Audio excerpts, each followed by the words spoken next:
গোপন যে নির্যাতন কেন্দ্র, টর্চার সেল এবং বন্দিশালা গত 15 বছর ধরে সাবেক সরকার সিস্টেম্যাটিক পদ্ধতিতে বাংলাদেশের ভিন্ন মতকে দমন করার জন্য নির্যাতন, গোপনে হত্যা এবং গোপনে বন্দী করার যে একটা কালচারে পরিণত করেছিল, সেটা উন্মোচিত হয়েছে। মাননীয় প্রধান উপদেষ্টা গতকালকে 3টি প্রধান গোপন বন্দিশালায় পরিদর্শনে গিয়েছিলেন এবং সেখানে গিয়ে আমরা সেখানে গুম কমিশন, বিশ্বের বিভিন্ন দেশের সাংবাদিক এবং আমরা আন্তর্জাতিক অপরাধ ট্রাইব্যুনালের চিফ প্রসিকিউটর, তদন্ত সংস্থার সমন্বয়ক, আমরা সহ এটা ভিজিট করেছি। যে বিভৎসতার চিত্র আমরা দেখেছি, যে সমস্ত ইলেকট্রিক চেয়ারের কথা, যেটা ছবি এসেছে আপনারা জানেন, অনেকে এটা ভুলে বলেছেন যে শক দেওয়ার জন্য। এটা শক দেওয়ার জন্য না, ওই চেয়ারে বসিয়ে আসলে ঘুরানো হতো। একটা চেয়ারকে বসিয়ে যখন হাত পা বেঁধে দিয়ে ঘুরানো হয়, কি পরিণতি হতে পারে আপনারা সেই বিভৎসতা কল্পনা করতে পারেন। একটা মেয়ে নারী ভিকটিমের কথা আমরা শুনেছি, তা একটা 11 বছরের মেয়ে, তাকে তার মা সহ গ্রেপ্তার করা হয়েছিল, তুলে নেওয়া হয়েছিল। আসলে তার মাকে তার সামনে হাত করা বেঁধে পুলিশ সদস্যরা তাকে নির্যাতন করেছে, কান্নাকাটি করেছে। সে মোটা ছিল, তার ভেতরে হাত করাটা কেটে মাংসের মধ্যে বসে গেছে। 11 বছরের বাচ্চাটা পাশেই একই জায়গায় বেঁধে রাখা হয়েছে, চোখ বেঁধে রাখা হতো। বাথরুম করতে গেছে, হাতের হাত করা খুলে দেয়নি মহিলা। তার মেয়ে, 11 বছরের মেয়ে, তখন তাকে সাহায্য করেছে, তার হাত করাটা খুলে দিয়েছে। একটা 11 বছরের বাচ্চা সহ একটা নারী রেহাই পায়নি, পুরুষ সদস্যরা তাকে নির্যাতন করেছে এবং ওই মা আজও ফিরে আসেনি। আমরা ধারণা করছি তাকে হয়তো হত্যা করে তার লাশ কোথাও ভাসিয়ে দেওয়া হয়েছে। সেই মেয়েটা কিন্তু আইডেন্টিফাই করেছে কোন জায়গায়, কোন কর্নারে তাকে রাখা হয়েছিল, কিভাবে তাকে নির্যাতন করা হয়েছে দেখিয়েছেন। 3টি ডিটেনশন সেন্টারে বন্দিরা যারা ছিলেন, তাদের মধ্যে উল্লেখযোগ্য 2 জন বা 3 জন করে বন্দিরা গিয়েছিলেন। তারা আইডেন্টিফাই করেছেন কোন জায়গায় তাকে বেঁধে রাখা হতো, কোন বাথরুমে তাকে নেওয়া হয়েছে, কি কি যন্ত্রের সাথে তাকে টর্চার করা হয়েছে। আমরা যেটা দেখেছি যে এই টর্চার কেন্দ্রের ব্যাপক আলামত বিনষ্ট করা হয়েছে। নির্যাতনের জন্য যেখানে তাকে আটকে রাখা হতো, ঝুলানো হতো, সেগুলো ভেঙে ফেলা হয়েছে।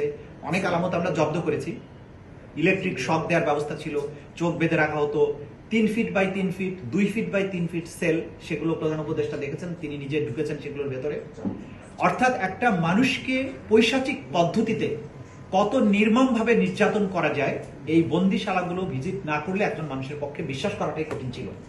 আমরা যেটা বারবার বলেছি যে এই নির্যাতন কেন্দ্রগুলো ছিল এবং যারা এর সাথে সম্পৃক্ত তাদেরকেই কিন্তু আমরা গ্রেপ্তারের জন্য বা এই বিচারের জন্য মুখোমুখি করতে চাই।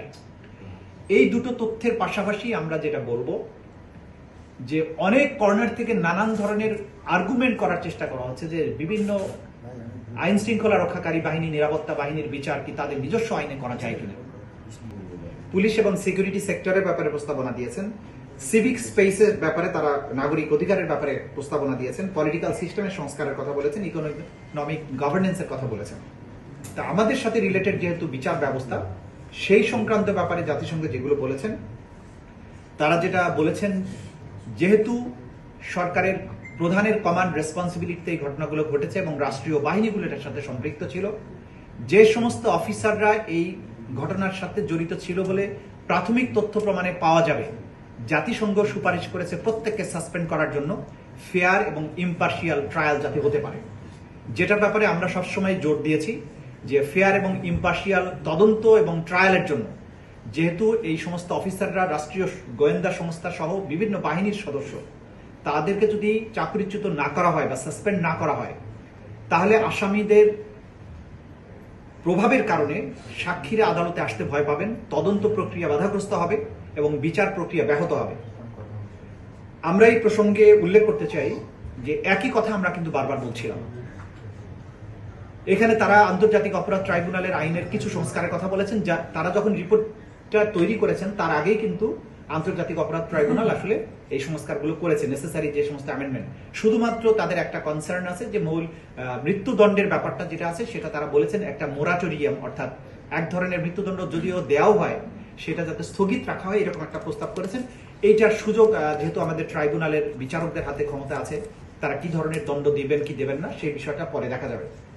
মোটা দাগে তাদের এই প্রতিবেদন থেকে সুস্পষ্ট হয়েছে দল হিসাবে আওয়ামী লীগ এবং তদানীন্তন প্রধানমন্ত্রী শেখ হাসিনা, স্বরাষ্ট্রমন্ত্রী আসাদুজ্জামান কামাল এবং আওয়ামী লীগের সাধারণ সম্পাদক ওবায়দুল কাদের, তাদের সুনির্দিষ্ট পরিকল্পনা নির্দেশে বিভিন্ন বাহিনীর পাশাপাশি আওয়ামী লীগ, যুবলীগ এবং ছাত্রলীগ সরাসরি মারণাস্ত্র ব্যবহার করেছে এবং যে সমস্ত অস্ত্র তারা ব্যবহার করেছে সেটারও একটা পরিসংখ্যান তারা দিয়েছেন।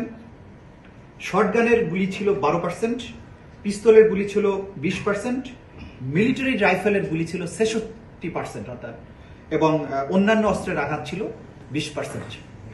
এই অস্ত্রের ব্যবহার এবং আহত নিহতদের এই পরিসংখ্যান থেকে বোঝা যায় যে একটা পুরো রাষ্ট্রযন্ত্র একটা জনগোষ্ঠীকে ওয়াইড স্প্রেড এবং সিস্টেম্যাটিক পদ্ধতিতে তাদের উপরে ঝাঁপিয়ে পড়েছিল তাদেরকে নিশ্চিহ্ন করার জন্য। এইটা মানবতা বিরোধী অপরাধের পক্ষে একটা সুস্পষ্ট এবং অসম্ভব জোরালো একটা প্রমাণ।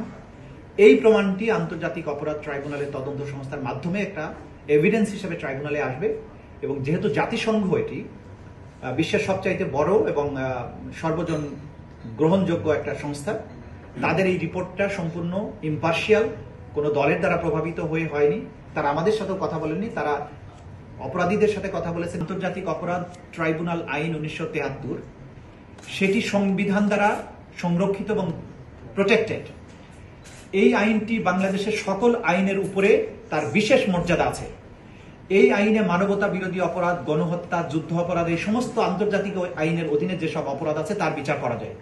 বাংলাদেশের সেনাবাহিনীর আইনে, বিডিআর বলেন, বিজিবি বলেন, র্যাব বলেন, কোনো আইনে গণহত্যা, মানবতা বিরোধী অপরাধের বিচার করার কোনো ব্যবস্থা রাখা হয়নি।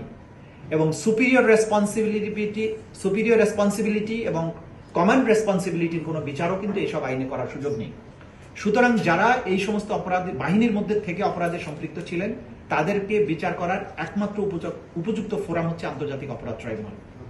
যারা যারা এই আইনে এখানকার মামলায় যাদের বিরুদ্ধে গ্রেপ্তারি পরোয়ানা জারি করা হয়েছে, আমরা রাষ্ট্রকে, আইন শৃঙ্খলা রক্ষাকারী বাহিনীকে বলবো নির্দ্বিধায় যে সেই আদালতের আদেশগুলো তারা যাতে পালন করেন, এবং সকল বাহিনী, সকল ব্যক্তিকে আমরা অনুরোধ করব যে একটা রাষ্ট্রের বিচার ব্যবস্থাকে সাহায্য করা আপনাদের দায়িত্ব, এবং কোনো ব্যক্তি বা কোনো প্রতিষ্ঠান কখনো রাষ্ট্র এবং জনগণের উপরে হতে পারে না। কোনো ব্যক্তি আইনের ঊর্ধ্বে হতে পারে না। জাতিসংঘ খুব ক্লিয়ারলি বলেছেন যে এই সমস্ত যারা ক্ষমতাসীন বিভিন্ন পদে অধিষ্ঠিত থেকে অপরাধ করেছেন তাদেরকে যাতে সাসপেন্ড করা হয়, আমরা এটার সাথে একমত। আমরা মনে করি যাদের বিরুদ্ধে সম্ভাব্য যারা অপরাধী, যাদের বিরুদ্ধে আমরা তথ্য প্রমাণাদি পাচ্ছি, যাদের বিরুদ্ধে ওয়ারেন্ট ইস্যু হচ্ছে এবং ওয়ারেন্ট ইস্যু ছাড়াও যাদের ব্যাপারে প্রাথমিক তথ্য প্রমাণ পাওয়া যাচ্ছে, আমি সরকারের কাছে অনুরোধ করব জাতিসংঘের এই তথ্য অনুযায়ী সেই ব্যাপারে যাতে সরকার পদক্ষেপ গ্রহণ করেন। এবং আপনারা ইতিমধ্যে জেনেছেন, সরকারও বলেছেন যে তারা জাতিসংঘের রিপোর্টকে স্বাগতম জানান, সেটার ভিত্তিতে যথাযথ পদক্ষেপ নেওয়া হবে আমরা আশা করছি। তো এই দুটো বিষয় আপনাদের অবহিত করার জন্য আমরা বসেছিলাম। যদি আপনাদের কোনো প্রশ্ন থাকে আমি সেটা ডিল করতে পারি।